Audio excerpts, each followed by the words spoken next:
Federal law enforcement as well. They are currently investigating the validity of the threat. And as we reported before, some of the 177 passengers arrived in Seattle early this morning at about 1 a.m.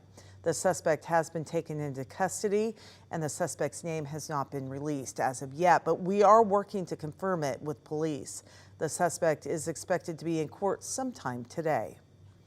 Also, KREM 2 got an exclusive interview with one of the passengers on the plane. We will bring you their story coming up on KREM 2 at 4, 5, and 6 o'clock.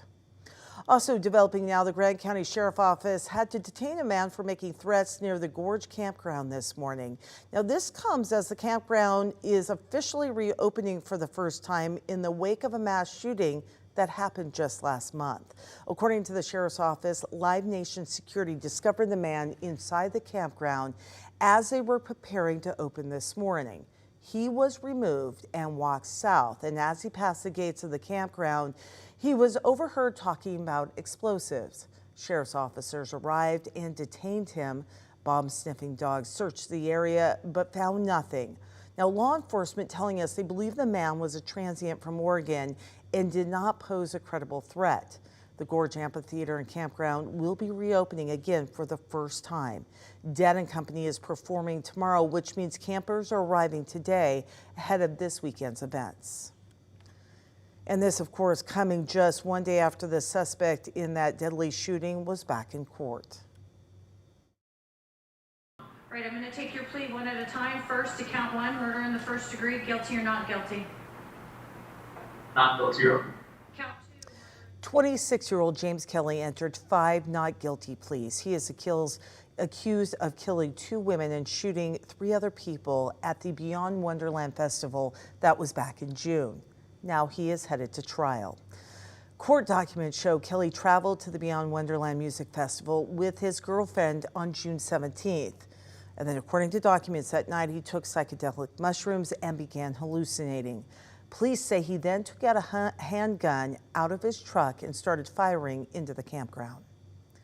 29-year-old Brandy Escamilla and 26-year-old Jocelyn Ruiz were both shot and killed at the scene. The couple were engaged. 4 other people, including Kelly, were injured. Kelly's not guilty pleas means he will go to trial. It is scheduled to begin coming up on August 25th. Now, if found guilty of all the charges against him, Kelly faces life in prison plus hundreds of thousands of dollars in fines. Kelly's next court appearance is set now for July 25th, and certainly here at KREM 2, we're tracking that story. Also, a North Central High School teacher has been charged with sexual misconduct with students. Andre Irvin was arraigned yesterday on charges of viewing child pornography, second-degree sexual misconduct, and 2 counts of communicating with a minor for immoral purposes. He pleaded not guilty to all those charges. And beginning today, a new ramp meter is going into effect. This is along eastbound US 2 to the I-90 on-ramp. WashDOT says the goal is to space out cars and control the flow of traffic while reducing on-ramp accidents. The meters will run between 2:30 and 6 o'clock in the evening, Monday through Friday. By the end of summer, WashDOT says there will be a total of 7 ramp meters here in Spokane. And drivers who drive along US 95 in North Idaho will definitely want to hear this next story. Next Tuesday, a construction project is starting that will impact 37 miles of highway. Construction is expected to last about a month, and crews will work on 4 miles of road at each time. So for 2-lane parts of US 95, only 1 lane will be open during the day.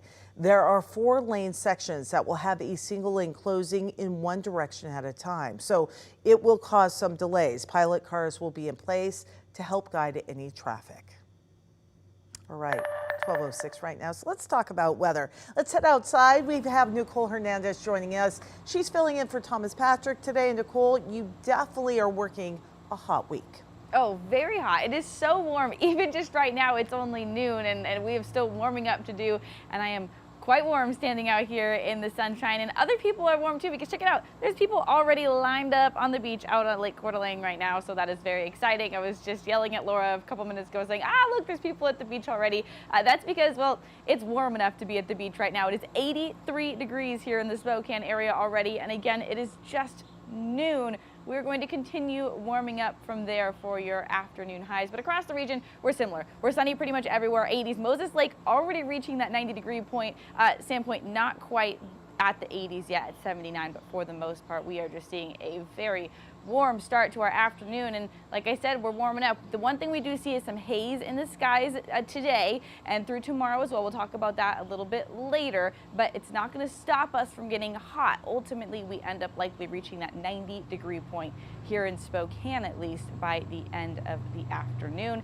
Other than that, we're nice and clear. Like I mentioned, a little bit of haze, but not really any cloud cover. I mean, there's a couple clouds here and there, but for the most part, it is nice and sunny out and about. We do have a couple potential showers and thunderstorms that are going to be affecting our mountains. We'll talk a little bit more about that coming up in a few minutes.